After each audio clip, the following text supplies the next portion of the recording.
Tu mano me sostiene, tu espíritu me alienta, siempre en victoria, tú me llevarás. Tu mano me sostiene, tu espíritu me alienta, siempre en victoria, tú me llevarás. Vivo solo para Cristo y nadie más, solo en Jesús encontré la paz, que me llena de su espíritu de amor. Siempre cantaré, soy más que vencedor.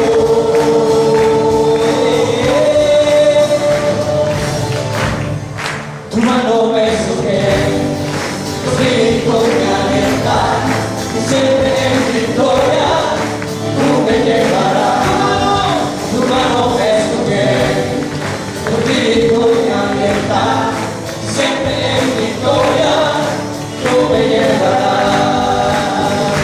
Vivo solo para Cristo y nadie más, solo en Jesús encontré la paz, que me llena con su espíritu de amor. Siempre cantaré, soy más que vencedor.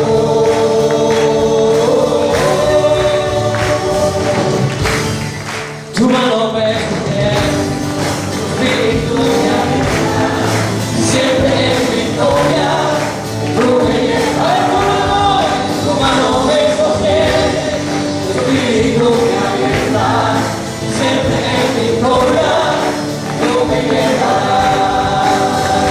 Vivo solo para Cristo y nadie más, solo en Jesús encontré la paz, que me llena de su espíritu de amor.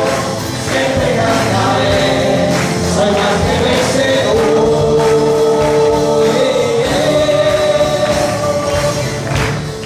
Tu mano me sostiene, tu espíritu me alienta, siempre en victoria tú me llevarás. Tu mano me sostiene, tu espíritu me alienta, siempre en victoria tú me llevarás. Vivo solo para Cristo y nadie más, solo en Jesús encontré la paz, que me llena con su espíritu de amor. Siempre cantaré, soy más que vencedor.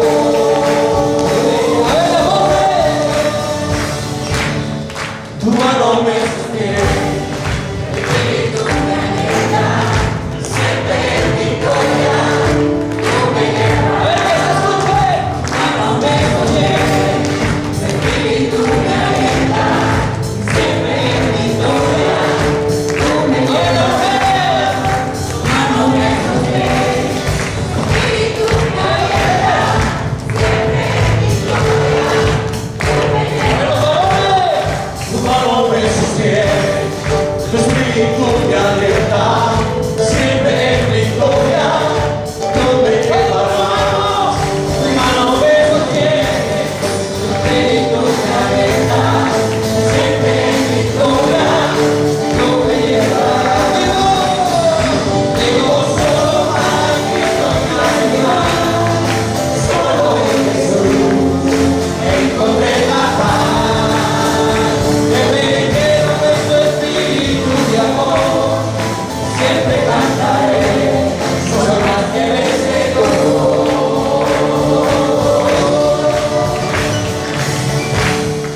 Tu mano me sostiene, tu espíritu me alienta, siempre en victoria tú me llevarás.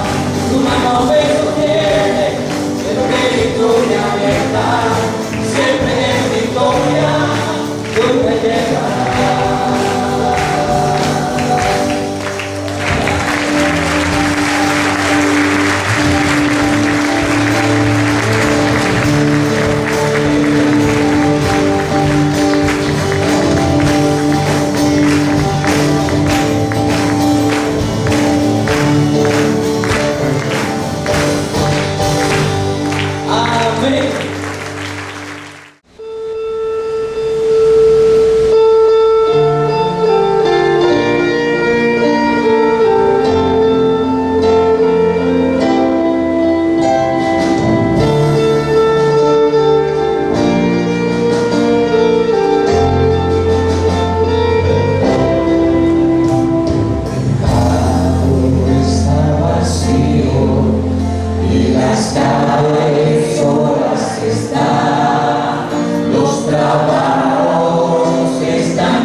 bendiga.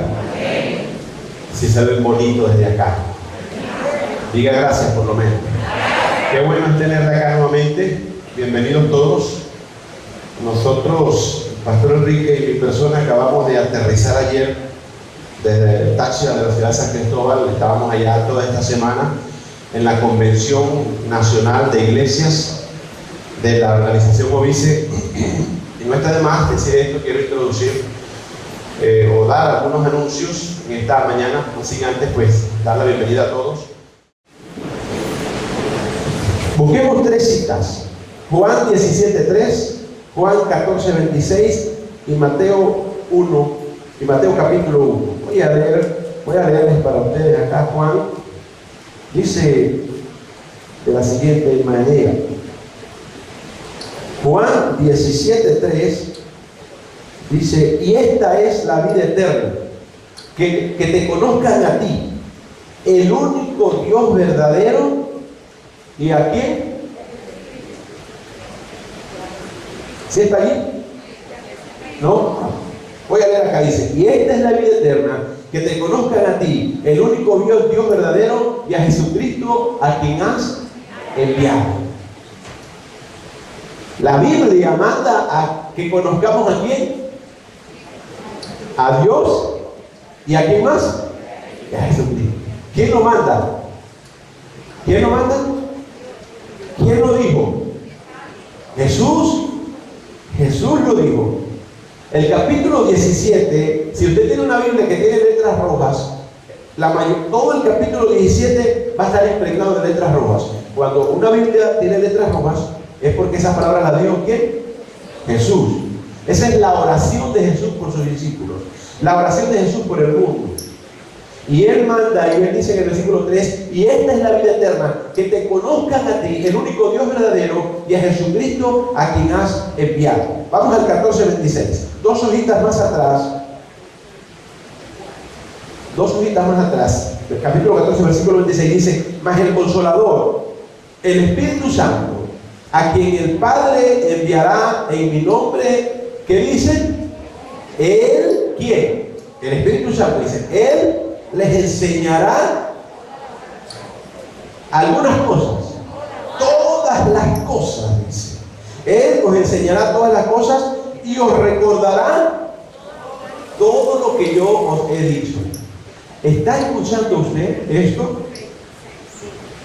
Y voy a decir esto con temor y temblor, pero lo voy a decir. Veo que en algunos mensajes, ¿quién predica en la mañana? ¿Y quién predica en el segundo servicio? Preguntando esto. No sé por qué lo hace, de verdad. No, lo estoy diciendo, lo voy a decir con temor y temblor, porque si usted lo hace, no crea que está en pecado. No, sino que a mí me llama la atención eso. Es como decir, ¿quién juega hoy? Si yo preguntara, ¿quién juega hoy en el fútbol? ¿Real Madrid y Barcelona? Si dice Real Madrid, yo no voy a ver ese juego. Pero si dice Barcelona, yo lo voy a ver. ¿Por qué? Porque me gusta. Digo esto porque acá la Biblia está diciendo que ¿quién es el que nos va a decir las cosas? El Espíritu Santo. Nosotros solamente somos instrumentos. ¿Sí está escuchando? O sea quien predique, el que va a hablar es el Espíritu Santo. Por aquí hay asientos, si quieren, para sentarse acá. Por aquí no. Sí, no sé si se dieron cuenta de que hay más asientos. Estamos un poquito más pegados. Los esposos sí se pueden agarrar y abrazar, pero los otros no. Nosotros allí, ¿sí? Como en el cine, ¿no? Sentaditos allí. Hasta ahora vamos a seguir pidiendo que tengamos el tapaboca. Sí. Si usted no tiene tapaboca, no se sienta mal, pero el próximo domingo traiga su tapaboca. Si usted ve que se está ahogando, haga así como el pastor Moisés, téngaselo hasta aquí, ¿sí? Pero todavía estamos con el proceso ahí. Ya pegamos más los asientos, vamos a tratar de sacar las bancas. Ahí vamos andando. Ok, decía entonces, dice: mas el Consolador, ¿no? El Espíritu Santo, a quien el Padre enviará en mi nombre, estoy en Juan 14:26. Él os enseñará todas las cosas y os recordará todo lo que os he dicho. Mateo capítulo 1, Ahí sí me voy a quedar, porque ahí es donde va a estar reflejada la palabra de esta mañana. Mateo capítulo 1, versículo 21. ¿Sí lo tiene allí? Mateo 1, 21. Acérquese, ahorita sí se puede acercar y averiguar en la Biblia de al lado. Acérquese, diga al hermano, présteme la Biblia ahí y los dos leen. Vamos a leerlo todos a una sola voz. Mateo capítulo 1, versículo 21 dice así: y dará a luz un hijo. Hasta ahí hay una coma, ¿no? Y dará a luz un hijo, y llamará su nombre Jesús. Hay una coma y el segundo. Dice, porque él salvará a su pueblo de sus pecados. Conociendo a Jesús como el Salvador de los pecadores. ¿Qué se le viene a la mente cuando yo le digo, o cuando alguien se usted a lo mejor le pregunte, ¿quién es Jesús? ¿Qué respondería usted? ¿Qué respondería? ¿Con qué respuesta saldríamos? Sí, y es tan interesante que estamos tan acostumbrados a escuchar de Jesús y todo esto, pero esa pregunta como que nos deja helado, nos deja frío ahí, ¿no? ¿Quién es Jesús? ¿Qué responderíamos? Y creo que esa es la pregunta que se debe hacer todo humano, todo ser humano. Y a lo mejor no la hemos hecho, pero a lo mejor pasamos indiferente. Y siempre lo he dicho, si usted busca en YouTube, en Google, en cualquier cuestión de internet, el pueblo de Israel es el pueblo escogido por Dios, ¿sí o no? Eso lo dice la Biblia. Hoy en día, si usted le pregunta a algún israelita que quién es Jesús, ¿y sabe lo que le responde? Un profeta más. Pero por encima de Jesús está Abraham, Isaac y Jacob. Por encima de Jesús está Moisés. El pueblo de Israel hoy en día cree eso. Pero ahora los que estamos del otro lado, ¿qué podríamos decir? ¿Qué podríamos decir cuando nos pregunten quién es Jesús? ¿Saben ustedes que Jesús formuló esta pregunta en la Biblia? Sí, en Mateo, él está con los discípulos. Mateo capítulo 16. Él le dijo, ¿quién dicen los hombres que es el Hijo del Hombre? Preguntándose de él mismo. Y luego les dice directamente, ¿y ustedes quién dice que soy? ¿Sabe por qué Jesús preguntó esto? Porque Él quiere que usted y yo le conozcamos realmente como debe ser. Realmente como debe ser. Y Él quiere que nosotros le conozcamos con la misma seguridad de la respuesta del apóstol Pedro a esta pregunta. ¿Se acuerdan? ¿Qué dijo el apóstol Pedro? Tú eres el Cristo, el Hijo del Dios viviente. Tú eres el Cristo.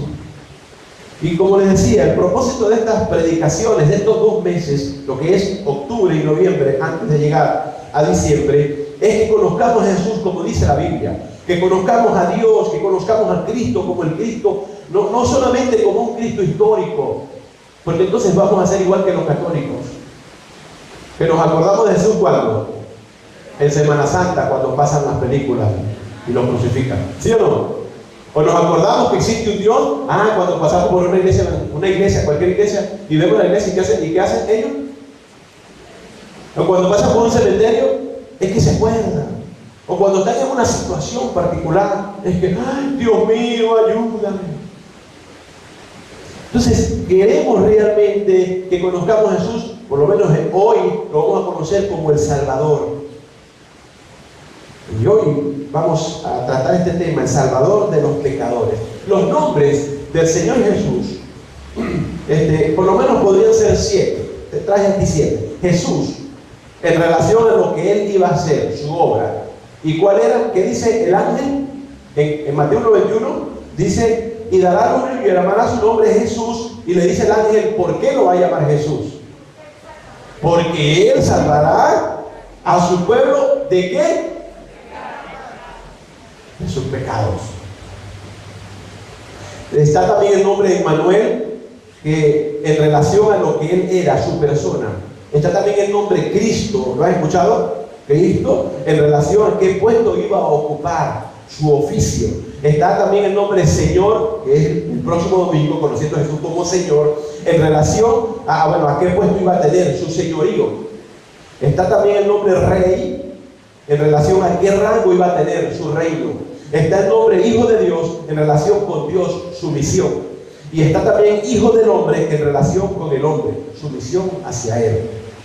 ¿Saben que en cuestiones de nombres, los maracuchos son el número uno? ¿Sí? Los maracuchos ponen unos nombres a sus hijos realmente, y decía, creo que en el domingo pasado, el domingo antepasado, uno de estos domingos decía que vimos unos nombres en la Biblia. ¿Se acuerdan? Romanos 16 tiene unos nombres increíbles. Conocimos a dos mujeres, ¿sí? en los sermones anteriores, que tenían nombres raros, ¿no? Evodia y Síntique. Un nombre que uno dice, yo creo que no le voy a poner a ninguna de mis hijas así. Pero para los judíos, el nombre que usted le iba a poner a un niño era especial, no era cualquier cosa. Siempre echan bromas por ahí que los chinos, cuando le van a poner un nombre, tiran un pote y lo que suele ser el nombre, dicen, ¿no? Pero para los judíos no. Para los judíos el nombre que le iban a poner al niño debería ser significativo, de verdad, tenía algo que ver. No era que le iban a poner cualquier nombre, sí. No era que le iban a llamar, ay, vamos a decirlo Moisés porque el papá se llama así. No es así. Era otra cosa. El nombramiento de un niño era un asunto de gran importancia. Hoy en día los padres nombramos a nuestros hijos, a lo mejor por distintos motivos. Algunos tienen nombre de almanaque, ¿sí o no? Sí. Nombres que si fuésemos abogados demandaríamos a la mamá por ponernos el nombre. Pero en este caso no, los judíos concedían cierta importancia a cuestiones de tradición familiar. Y a veces nombraban a sus hijos por ciertos antepasados o parientes, pero para ellos la consideración principal era el significado del nombre. Procuraban encontrar un nombre que expresara sus esperanzas en la familia, en cuanto a la personalidad, en cuanto a los logros del niño, que reflejara algunas circunstancias de nacimiento. Y así había sido de los tiempos. Si nos ponemos a estudiar el nombre desde el principio, el primer hombre fue llamado Adán porque fue tomado de la tierra, de Adán. La mujer, la primera persona nombrada por Adán, fue viviente, que significa Eva. Y así sucesivamente. ¿Sí? Por lo menos cuando dio a luz su primer hijo, exclamó con sorpresa: he adquirido varón, por lo cual fue llamado Caín, que significa el adquirido.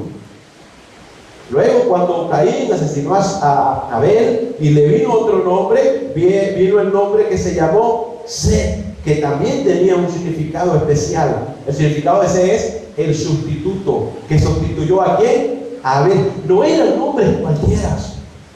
No eran nombres cualquiera. Eran nombres que traían cosas importantes. ¿Y por qué digo esto? Porque podríamos seguir a lo largo de la historia y cada nombre en la Biblia es muy importante.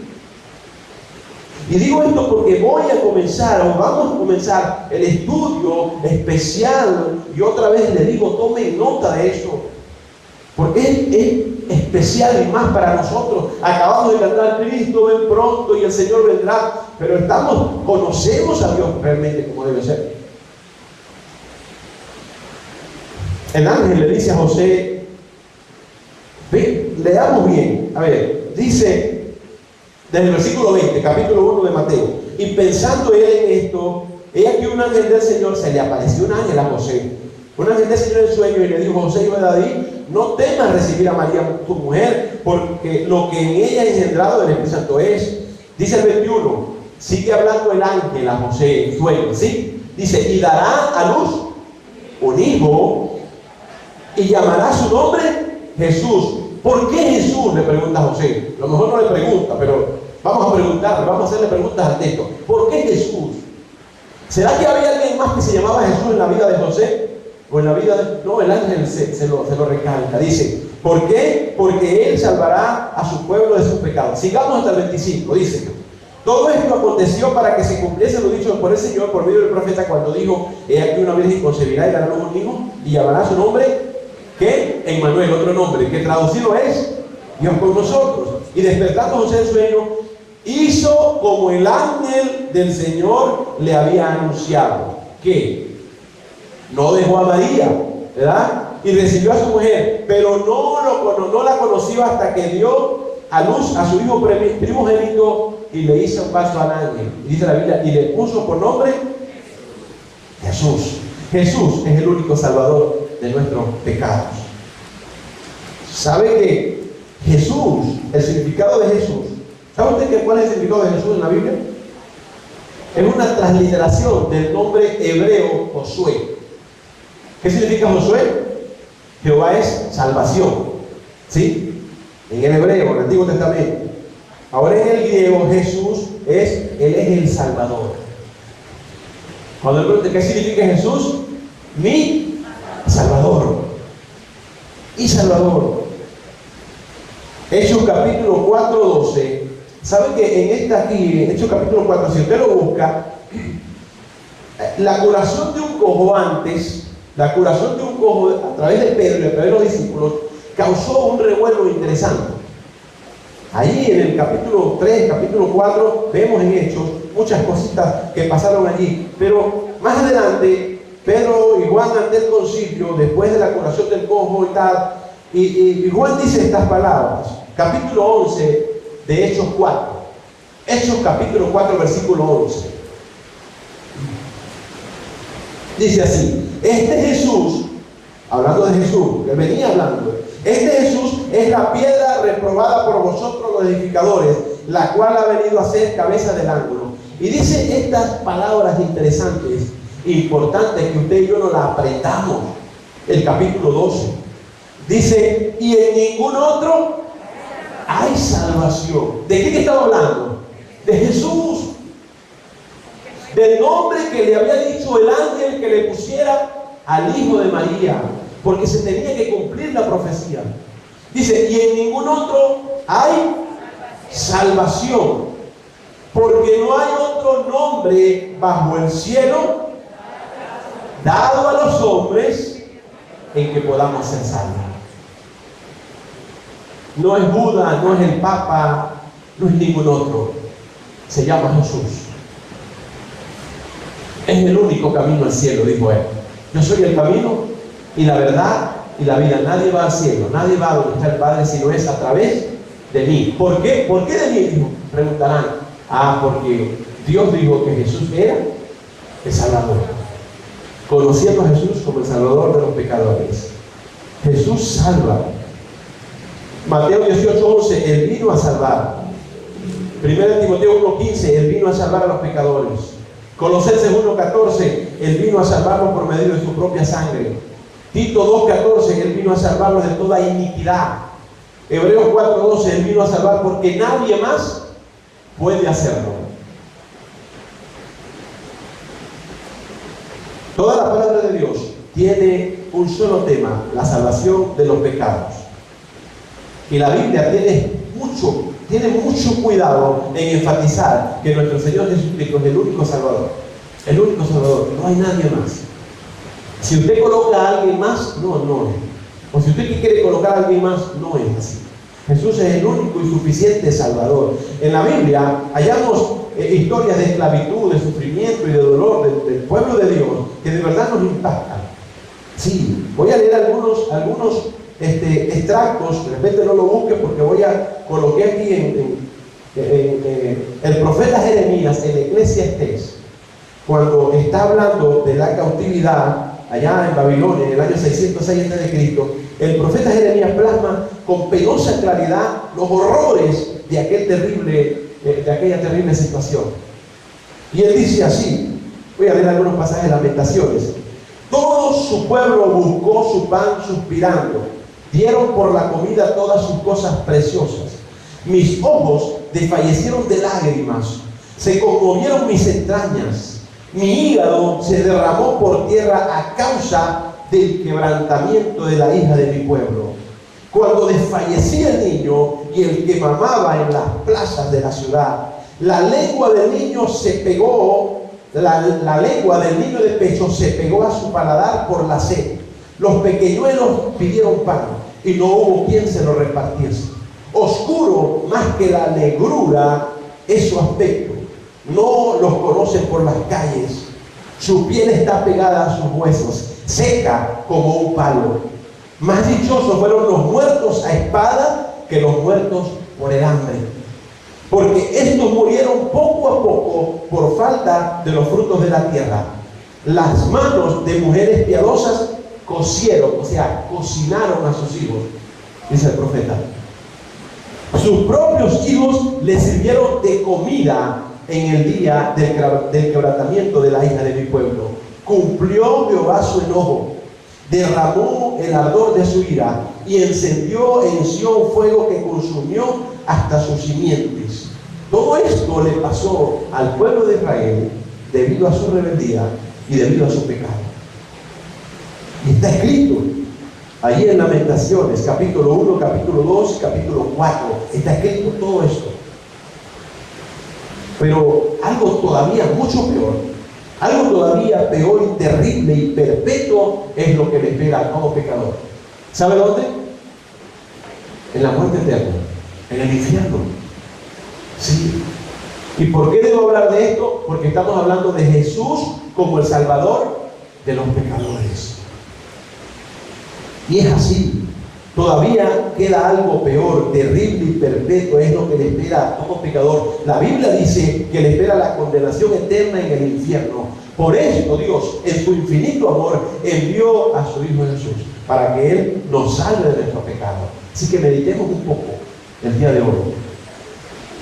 Por eso es que estamos conociendo a Jesús como el Salvador de los pecadores. Usted dirá, pero Señor, pero a mí ya me salvó. ¿Qué estamos haciendo por Él?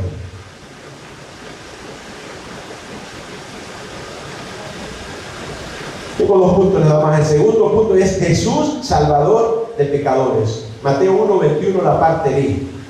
¿Qué dice allí? Dice y dará nombre y hará su nombre Jesús. Y la última parte dice, ¿por qué? Dice, porque Él salvará ¿a qué? A su pueblo de sus pecados. Es muy interesante todo esto. No voy a mirar alrededor. Jesús nos habla de la presencia de Dios, asimismo de la salvación. Y el ángel ahí añade otro detalle importante.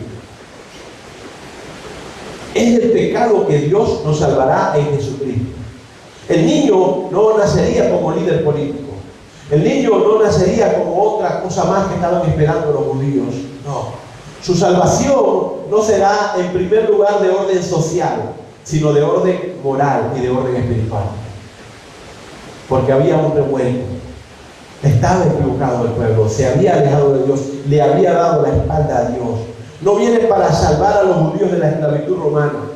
No viene para salvar a los cristianos de la persecución, de la tribulación o del dolor. No, viene para salvar, dice allí la Biblia, ¿a qué? A su pueblo de sus pecados. Y esto hay que entenderlo bien. Esto hay que entenderlo como dice la Biblia. Esto no se puede estar jugando carrito con esto. Hay que entenderlo como dice la Biblia. Necesitamos entender bien esto. Esta finalidad de la misión de Jesús enseguida nos despierta ciertas preguntas. Por lo menos a mí me despertó ciertas preguntas. Por lo menos 4 preguntas. La primera pregunta es, ¿por qué nos salva precisamente de los pecados? ¿Por qué? A ver, ¿qué quiere decir ser salvo del pecado? Tengo aquí 4 preguntas. La otra es, ¿cómo nos salva Jesús? Y la otra es, ¿a quién salva? ¿Por qué? A ver, ponernos a hablar acá, a decir, la Biblia lo dice, amén. Y nos vamos para la casa. ¿De qué fue el sermón hoy? No, de que Jesús es salvador de los pecados. ¿Qué entendemos eso? Pero esto nos trae estas 4 preguntas. ¿Por qué nos salva precisamente de los pecados? ¿Acaso esto es lo que más necesitamos? ¿Sí? Si usted me pregunta, ¿qué necesita usted de Dios? ¿Qué diría usted? Yo creo que lo último que usted diría es que Él me salve de mis pecados. ¿Sí o no? Vamos a decir la verdad. Si hoy le pregunto a usted, ¿qué necesita usted de Dios? ¿Cuál es su respuesta? Yo necesito. ¿Sí o no? Si usted le pregunta a un enfermo en un hospital, ¿qué necesitas de Dios? ¿Qué le va a decir el enfermo? Que me sane. ¿Sí o no? Si usted le pregunta a una persona que necesita una casa, ¿qué necesita de Dios? Que me dé una casita. ¿Sí o no? Sí, hermano. Porque esto es un concepto humano. Esto es algo humano que no sé, que está allí latente. Pero el pueblo de Dios, escúchenme, escuche bien, y no quiero que se vaya de aquí confundido. Y yo sé que no se va a ir confundido porque el que está hablando es el Espíritu Santo, a través de la palabra de Dios. A ver, uno dice, ah, no, Él vino a salvar a todo el mundo. Ojo, ¿qué dice ahí? ¿Él vino a salvar a quién? A su pueblo. Esto hay que estudiarlo. Esto hay que estudiarlo. ¿Quién es su pueblo? Podríamos preguntar. Pero ahora, ¿por qué nos salva precisamente de los pecados? Y decía, si tuviéramos que definir cuál es la mayor necesidad del ser humano, ¿qué diríamos? Algunos dirían el dinero, otros dirían que se solucionara un empleo seguro, ¿no? Otro, lo más importante de la vida es tener buena salud, para otros tener buenos amigos, ¿verdad? Pero la gran preocupación del mundo también puede ser la muerte. La de otros puede ser la justicia social. Si está en una cárcel, si está en una situación ahí jurídica, podría ser eso, ¿no? Sin embargo, la palabra de Dios nos dice que todas estas cosas tan importantes, lo que es la inseguridad, la seguridad económica, laboral, la enfermedad, la soledad, la injusticia, la misma muerte, ¿no? No son nuestro mayor problema. Más bien estos son sus consecuencias, ¿sí? Pero el gran problema del ser humano es su pecado. Y todas las demás dificultades de la vida derivan ¿de qué? Derivan del pecado. ¿Por qué ningún hombre podía cumplir la ley? No podía. Ah, pero por la ley se conoció el pecado. Y decimos, no adorarás falsos dioses, no te meterás con la mujer, y esto, y no matarás, y no robarás. Eso nos hizo conocer el pecado, porque nadie puede cumplir la ley. Y eso es lo que Jesús le hacía tanto énfasis a los fariseos, que creían que sí estaban cumpliendo la ley a cabalidad. Y aún hoy en día también hay muchos fariseos. Aún hoy en día hay fariseos dentro de las iglesias, creyendo que son los mejores, y no es así. No es así.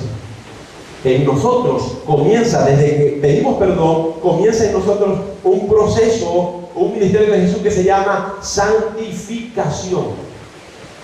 En el mismo momento que creemos en Él, el Señor nos empieza a santificar. ¿Seguimos pecando? Sí, pero no como antes. Y lo voy a explicar más adelante si el reloj me deja. El gran problema del ser humano es su pecado. El peor de todos los males que puede alcanzarnos no está fuera de nosotros, sino dentro. No es algo que otros puedan hacernos, sino algo que nosotros nos hacemos a nosotros mismos. Pero aún no es algo por lo cual otros sean responsables. Yo soy el responsable de mi pecado. Ay, que la gente me incita a tomar licor. ¿Sí o no? Decir, ay, es que yo sí soy débil. Hermano, si estás comportándote así, déjame decirte que no has conocido a Jesús como Salvador de los pecadores. Nuestra vida debe ser santa. Es más, no lo aprendí, pero lo escuché en la convención. Recuerden, la actitud de la iglesia ante la inminente venida de Cristo.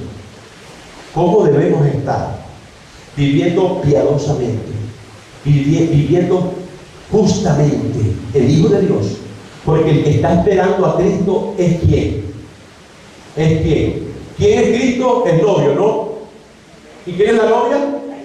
La iglesia.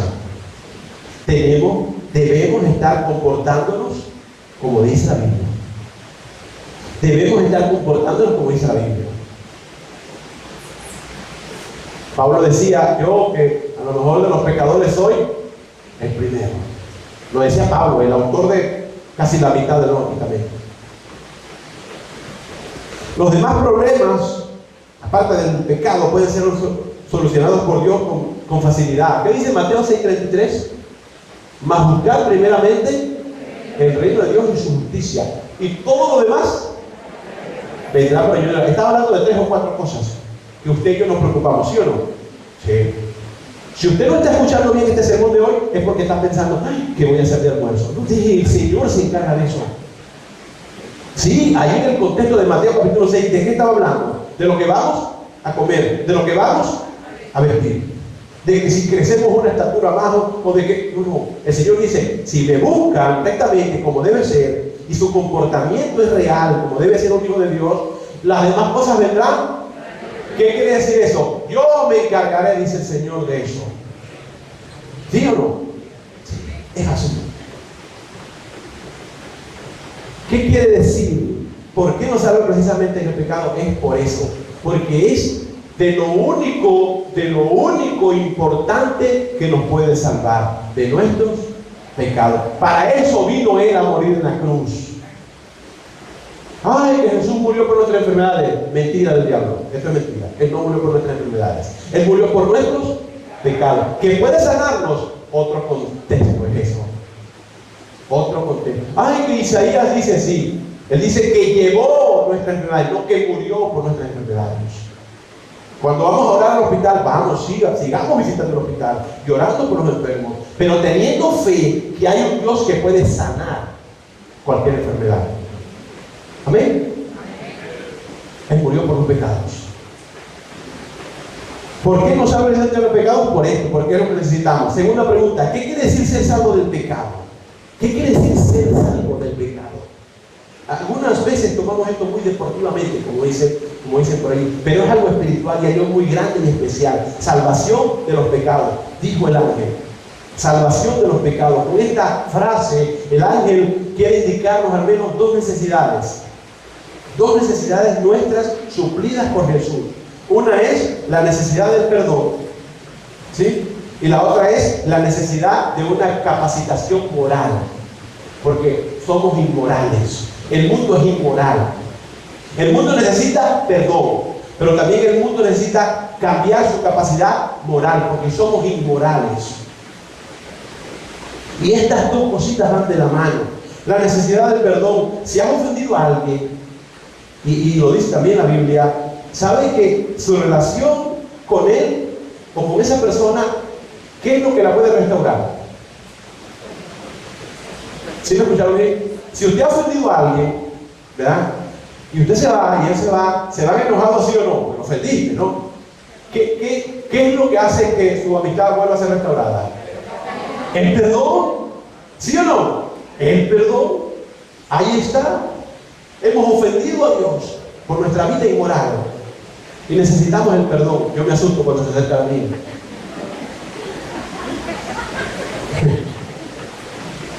Tranquilo, todavía me quedan 5 minutos. Me quedan como 40 hojas. Es broma. Hermano, la necesidad del perdón. Cuando se ofende a alguien, lo único que vuelve a juntar eso, ¿qué es? El perdón. Tú le pides perdón a la persona y si te lo da, se comienza una nueva amistad. ¿Qué decimos nosotros? ¿Qué decimos nosotros hablando? Ay, no, yo lo noté en la lista negra, ¿sí o no? Así me pida perdón, lo voy a perdonar de la boca para afuera. ¿Sí? No, así no es el perdón de Jesús. El perdón de Jesús es total, hermano. Usted y yo estábamos depravados en el mundo. Y el Señor no dio eso. El Señor vino ¿a qué? ¿Qué dice Mateo 91? A salvar a su pueblo de sus pecados. Debemos conocer a Jesús como Salvador de los pecadores. Ojalá que usted se vaya cambiado hoy, hermano, en esto. Cambiado, porque necesitamos el perdón. Asimismo, nuestros pecados, que son una ofensa contra Dios, necesitan el perdón divino. Si vamos a disfrutar de una relación adecuada con Él, y efectivamente en Jesucristo nosotros tenemos el perdón de nuestros pecados. Colosenses 2:13 dice: y a vosotros, estando muertos en pecado, Dios les dio vida juntamente con Cristo, perdonándoos todos los pecados. Todos los pecados. La necesidad del perdón y la necesidad de una capacitación moral. Escuche bien, anótelo por allí. Yo necesito la necesidad de una capacitación moral. Yo necesito que Dios me cambie, me transforme moralmente. Sin embargo, el perdón no solo nos basta. El pecado está tan arraigado en nosotros que nada más recibido el perdón de Dios, de una vez volvemos a pecar. ¿Sí o no? ¿Sí o no? Yo soy el único pecador aquí. Sí. Entonces necesitamos una transformación total. Y el Señor Jesús, Dios no hace nada chueco, ¿sí? Dios hace todo perfecto. Dios no se equivoca. Dios no se equivoca. Si usted está ahí sentado hoy y está pensando y está preguntando, ¿será que yo soy salvo? Y entonces, en su respuesta dice, ay, no puede ser, sí, porque uno a veces no se ha encontrado en esa, ¿cómo es que le dicen cuando la persona tiene problemas? En esa laguna mental, ¿sí? Y, ay, ya va, ¿será que yo soy salvo? Y empieza uno a redundar muchas cosas, ¿sí? Entonces empieza uno a hacer respuestas así como pañitos de agua tibia. Dice, ay no, pero yo vengo a la iglesia, ¿sí o no? Ay no, pero yo tengo una Biblia, ¿sí o no? Ay no, pero yo nací en un hogar cristiano, ¿sí o no? Ay no, ay, ¿será que yo? Ay, ya Moisés, Pastor Moisés me puso a pensar, ay no, pero yo canto en la oración. Ojo, estamos conociendo a Jesús como el Salvador de los pecadores. No es algo fácil. Podríamos pasar aquí toda la tarde hablando de esto a través de la Biblia, pero hay que entenderlo así. La otra contraparte es que no se haya respuesta. Si alguien aquí hoy está aquí y diga, ay, el pastor está hablando, ¿será que yo soy salvo? Y comience a buscar. Ay, yo tengo una Biblia. Ay, no tengo una Biblia. Vengo a la iglesia, ay, no, vine hoy de bromita, ¿sí o no? Y empieza, ay, tengo algún familiar cristiano, ay, toda la familia es inconversa, ¿sí o no? Que el Señor te está hablando. Y Corintios dice que hoy es el día de salvación. Corintios dice que hoy es el día especial, que hoy es el día principal, que no dejes pasar el tiempo, porque has conocido a Jesús como el Salvador de los pecadores. Así tengas 50 años, así digas como el pastor Moisés, que desde la barriga de la mamá no tienes que pedir perdón por tus pecados, porque necesitas una capacitación moral, y el único que te la puede dar es Jesús, y Jesús te la da, porque en el momento que tú te encuentras con Él, y en el momento que te miras en el espejo, ¿verdad? Y te ves pecador, y te dices, yo he vivido de espaldas a Dios, yo debo reivindicar mi vida, yo debo decirle a Jesús que me perdone. En el momento que Él te perdona, comienza en ti una transformación a través del Espíritu Santo que es metido en nuestras vidas. ¿Tienes el Espíritu Santo? ¿Tienes el Espíritu Santo? ¿Sí lo tienes seguro? Pero Él es el que te ha ayudado a no ser más ese ser inmoral que eras antes. Por eso necesitamos una capacitación moral. Y el Espíritu Santo es el que nos ayuda a esto. Ezequiel 36, 25 al 27 dice: esparciré sobre vosotros agua limpia y seréis limpiados de todas vuestras inmundicias. Os daré un corazón nuevo y pondré espíritu nuevo dentro de vosotros, y quitaré de vuestra carne el corazón de piedra y os daré un corazón de carne. Miren lo que dice al final: y pondré dentro de vosotros mi espíritu, con E mayúscula, Espíritu Santo, y haré que andéis en mis estatutos y guardéis mis preceptos y los pongáis por obra. Sin esta transformación interior, toda esperanza de salvación de los pecados es imposible. Si usted cree, escúcheme bien, si usted cree que algún día, ay, sí, yo me quiero entregar, y lo hizo de la boca para afuera, y usted sigue siendo el mismo inmoral, usted no ha recibido el perdón de los pecados. Usted no ha conocido a Jesús como el Salvador de los pecadores. Usted solamente en ese día fue una emoción que lo hizo levantar la mano. Y no estoy acusando a nadie acá. El Señor no permite eso. No me permite que yo acuse a alguien, porque para yo acusar a alguien me estoy acusando a mí mismo, porque también soy un hombre pecador. Pero soy un hombre que regeneró el Espíritu Santo, regeneró el Señor. Y la única manera es que pidamos perdón por sus pecados. La única manera es decirle: Señor, yo creo que tu Espíritu Santo está en mí y me ayuda a no ser más ese ser inmoral que era antes. Eso debemos de entenderlo. No me alcanzó porque Daniel ya empezó a tocar para las últimas dos preguntas. ¿Cómo nos salva Jesús? Dos cosas importantes: la justificación en Cristo y la santificación en Cristo. Tienen mucho que ver. Escuche y anote para que usted lo revise en tu casa. La justificación en Cristo. ¿Fui yo justificado? ¿Soy yo justificado? Y lo otro, la santificación en Cristo. ¿A quién salva? Según el ángel, Jesús vino a salvar ¿a quién? ¿A quién? A su pueblo. Es interesante esto, y déjenme unos minutos, ¿sí? Unos minutos. Los judíos inicialmente entenderían esta frase como una referencia a Israel. pues era Israel el pueblo escogido, ¿no? Pero más adelante Jesucristo tendrá que explicar que no es así de sencillo. Muchos que se creen el pueblo de Dios serán excluidos del reino de los cielos, mientras que otros no son físicamente hijos de Abraham, serán incluidos. Juan 1:11 dice: a los suyos vino y los suyos no lo recibieron. ¿De quién está hablando?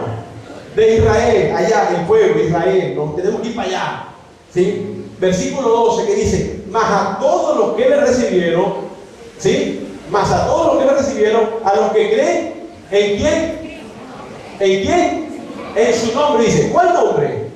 Jesús, el Salvador de los pecadores.